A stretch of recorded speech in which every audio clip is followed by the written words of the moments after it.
പീഡനങ്ങൾ പലതരത്തിൽ നമ്മൾ കേട്ടിട്ടുണ്ടെങ്കിലും വീണ്ടും വീണ്ടും അത് ആവർത്തിക്കുന്ന സാഹചര്യങ്ങൾ ഉണ്ടാകുന്നുണ്ട്. അതിൽ കുട്ടികളെന്നോ മുതിർന്നവരെന്നോ ഇല്ലാതെ വലിയ തരത്തിൽ പീഡനം അനുഭവിക്കുന്ന നിരവധി പേരാണ് നമ്മുടെ നാട്ടിലുണ്ടാകുന്നത്. ദിവസേന കുട്ടികളടങ്ങുന്നവരെ പീഡിപ്പിക്കുന്ന നിരവധി വാർത്തകൾ നാം കാണുമ്പോഴും സ്ത്രീ ആയ ഒരാൾ തന്നെ, അതായത് ഒരു പെൺകുട്ടി മറ്റൊരു പെൺകുട്ടിയെ പീഡിപ്പിക്കുന്നത് വീണ്ടും വാർത്തയാവുകയാണ്. കണ്ണൂർ ജില്ലയിലെ തളിപ്പറമ്പ് പുളിപ്പറമ്പ് സ്വദേശിയായ 25-കാരി സ്നേഹ മെറിലിനെതിരെ മേൽപ്പറമ്പ് പോലീസ് സ്റ്റേഷനിൽ പുതിയൊരു പോക്സോ കേസ് കൂടി രജിസ്റ്റർ ചെയ്തിരിക്കുകയാണ്.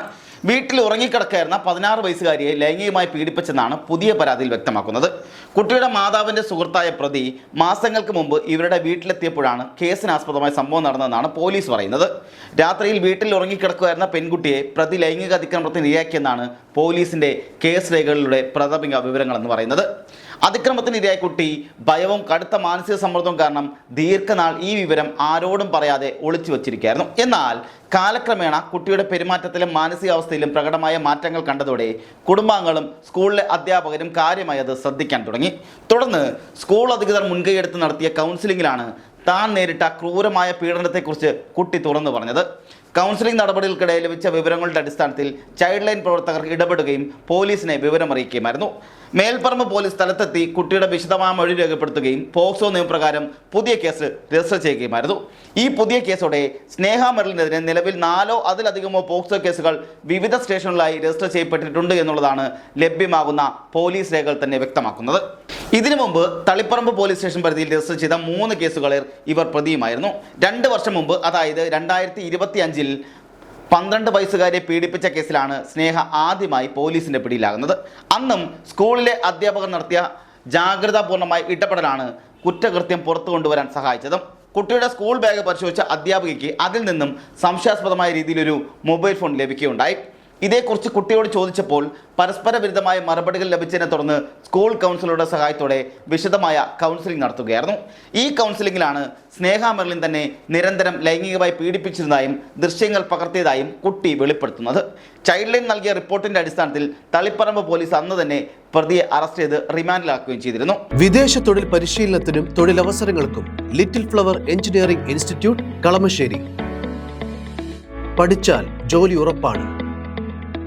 ആദ്യ കേസിൽ പ്രതി ജയിലിൽ കഴിഞ്ഞ് വരുന്നതിനിടയിലാണ് ഇവർക്കെതിരെ രണ്ടാമത്തെ പരാതിയുമായി ഒരു കുടുംബം രംഗത്ത് വരുന്നത്. ആദ്യത്തെ കേസിലെ ഇരയായ 12-കാരിയുടെ 15-കാരനായ സഹോദരനെയും പ്രതി ലൈംഗികമായി പീഡിപ്പിച്ചിരുന്നു എന്നുള്ള ഞെട്ടിക്കുന്ന വിവരമാണ് കുട്ടിയുടെ മാതാപിതാക്കൾ പോലീസിനെ അറിയിച്ചത്. ഒരേ കുടുംബത്തിലെ 2 കുട്ടികളെ വ്യത്യസ്ത സാഹചര്യങ്ങളിലും സമയങ്ങളിലും കൃത്യമായ ആസൂത്രണത്തോടെ പ്രതി ലൈംഗിക ചൂഷണത്തിന് ഇരയാക്കി എന്നുള്ളതാണ് കേസിൻ്റെ ഗൗരവം വർദ്ധിപ്പിക്കുന്നത്. കുട്ടികളുടെ വിശദമായ മൊഴികളും ശാസ്ത്രീയ തെളിവുകളും ശേഖരിച്ച പോലീസ് അതിനുശേഷം രണ്ടാമത്തെ പോക്സോ കേസും രജിസ്റ്റർ ചെയ്യുകയായിരുന്നു. ഈ സംഭവത്തിന് പിന്നാലെ മറ്റൊരു ആൺകുട്ടിയെ പ്രകൃതിവിരുദ്ധ പീഡനത്തിന് ഇരയാക്കിയെന്ന പരാതിയിലും ഇവർക്കെതിരെ മൂന്നാമതൊരു കേസ് കൂടി രജിസ്റ്റർ ചെയ്യപ്പെട്ടു. ഇതോടെ വിവിധ പ്രായത്തിലുള്ള ആൺകുട്ടികളെയും പെൺകുട്ടികളെയും ഒരേപോലെ ലക്ഷ്യമിട്ട് അതിക്രമങ്ങൾ നടത്തുന്നതാണ് പ്രതിയുടെ രീതിയെന്ന് പോലീസ് വിലയിരുത്തുകയും ചെയ്തു. നിലവിൽ മേൽപ്പറമ്പ് പോലീസ് രജിസ്റ്റർ ചെയ്ത പുതിയ കേസ് അതുകൂടി ഉൾപ്പെടുമ്പോൾ പ്രതിക്കെതിരെയുള്ള കുറ്റകൃത്യങ്ങളുടെ വ്യാപ്തി വർദ്ധിക്കുക കൂടിയാണ്. പ്രതി സമാനമായ രീതിയിൽ കൂടുതൽ കുട്ടികളെ ഇരകളാക്കിയിട്ടുണ്ടോ എന്ന കാര്യമാണ് പോലീസ് ഇപ്പോൾ അതീവ ഗൗരവത്തോടെ അന്വേഷിക്കുന്നത്. വിവിധ സാഹചര്യങ്ങളിൽ കുട്ടികളുമായി വളരെ പെട്ടെന്ന് സൗഹൃദം സ്ഥാപിക്കുകയും അവരുടെ വിശ്വാസത പിടിച്ചുപറ്റുകയും ചെയ്ത ശേഷമാണ് പ്രതി പീഡനം നടത്തിയിരുന്നത്. ഇതിനായി കുട്ടികൾക്ക് മൊബൈൽ ഫോണുകൾ നൽകുകയോ മറ്റു പ്രലോഭനങ്ങളിൽ വീഴ്ത്തുകയോ ചെയ്തിട്ടുണ്ടാകാം എന്നുള്ളതാണ് അന്വേഷണ ഉദ്യോഗസ്ഥർ കരുതുന്നത്. മുൻ കേസുകളിലെ മൊഴികളും അതുപോലെ തന്നെ കൗൺസിലിംഗ് റിപ്പോർട്ടുകൾ, പ്രതിയുടെ പക്കൽ നിന്നും പിടിച്ചെടുത്ത ഡിജിറ്റൽ ഉപകരണങ്ങളുടെ ശാസ്ത്രീയ പരിശോധനാ ഫലങ്ങൾ എന്നിവയെല്ലാം സംയോജിപ്പിച്ചുകൊണ്ടാണ് പോലീസ് നിലവിലെ അന്വേഷണം മുന്നോട്ട് കൊണ്ടുപോകുന്നത്. കൂടുതൽ പരാതികൾ വരും ദിവസങ്ങളിൽ ഉയർന്നു വരാൻ സാധ്യതയുണ്ട് എന്നുള്ളത് തന്നെയാണ് പോലീസ് വൃത്തങ്ങളും സൂചിപ്പിക്കുന്നത്. കുട്ടികൾ അനുഭവിക്കുന്ന ആഘാതങ്ങൾ പലപ്പോഴും പുറത്തു പറയുന്നവർക്ക് ഭയമായിരിക്കുമെന്നതിനാൽ സ്കൂളിലെ കൗൺസിലിംഗ് സംവിധാനങ്ങളെ കേന്ദ്രീകരിച്ചാണ് ഭൂരിഭാഗം കേസുകളും പുറത്തു വന്നിട്ടുള്ളത്. ഈ കേസിൽ കുട്ടി ഏറെക്കാലം മൗനം പാലിച്ചതാണ് അന്വേഷണത്തിൽ വ്യക്തമായിരിക്കുന്നത്.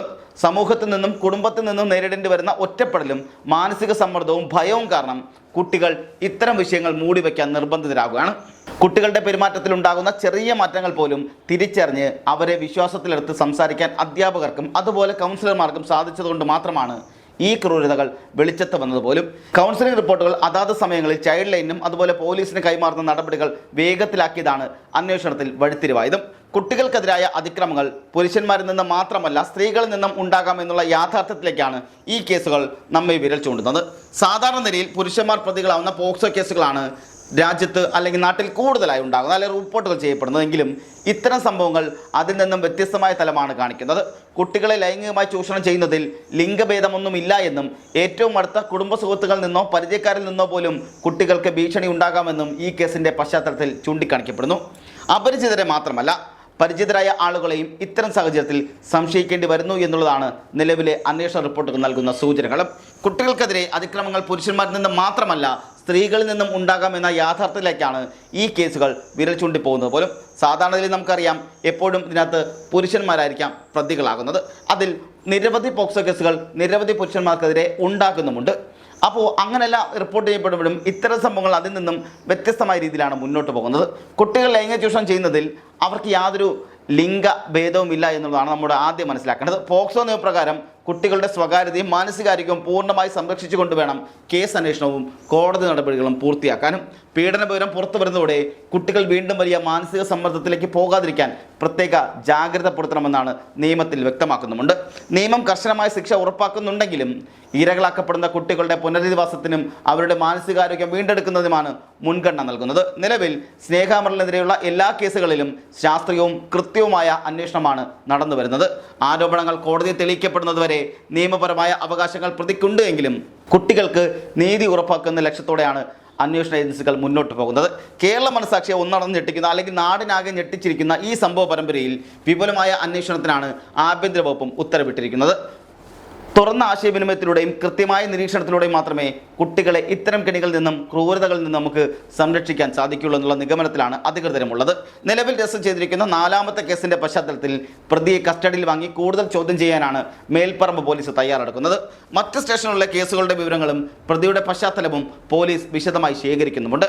വരും ദിവസങ്ങളിൽ കൂടുതൽ തെളിവുകൾ ശേഖരിക്കുന്നതോടെ കേസിന്റെ അന്തിമ രൂപരേഖ തയ്യാറാക്കാൻ സാധിക്കുമെന്ന പ്രതീക്ഷയിലാണ് അന്വേഷണ ഉദ്യോഗസ്ഥരും.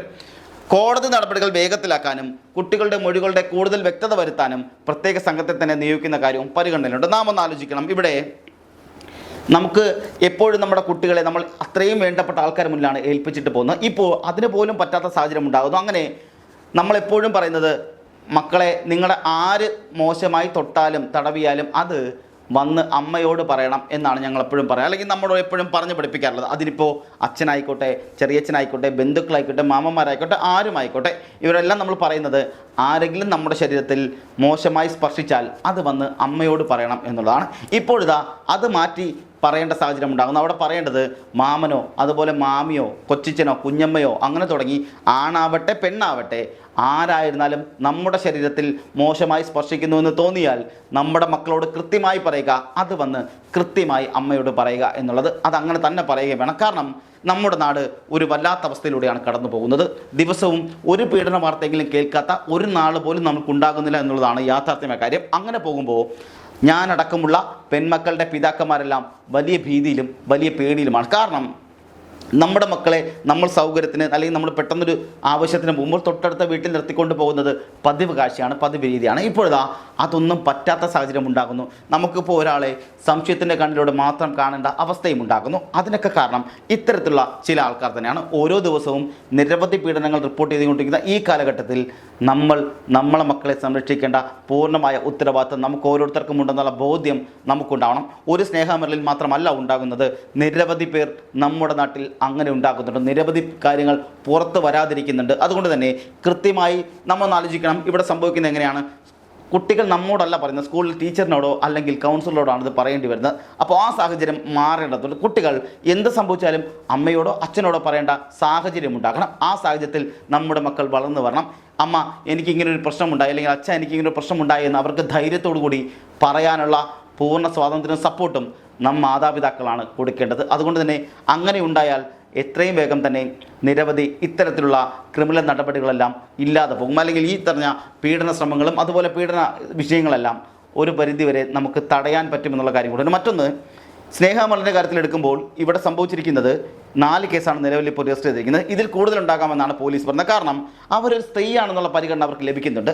ആ പരിഗണനയിൽ തന്നെയാണ് അവർ എല്ലാ കുടുംബങ്ങളിലും കയറി ഇറങ്ങുന്നതും അവിടുത്തെ കുട്ടികളോട് തന്നെ മോശമായി പെരുമാറുന്ന സാഹചര്യം ഉണ്ടാകുന്നുണ്ട്. അതിൽ പോലീസും വിചാരിക്കുന്നത് ഒരുപക്ഷെ ഇതിൽ കൂടുതൽ കേസുകൾ ഉണ്ടാകാം എന്നുള്ളതാണ്.